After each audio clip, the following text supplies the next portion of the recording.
Hi guys, welcome to How to Maximize. In this video, I will show you how to add Linktree to TikTok. First of all, open up the Linktree app.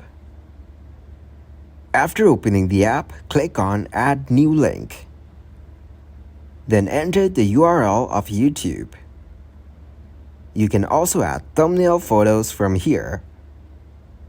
Tap on Thumbnail and select a photo from the gallery to upload. Then click on the share icon from the top right corner and tap to copy the link from here. After that, open up the TikTok app and go into your profile from the bottom right corner. Then click to edit your profile.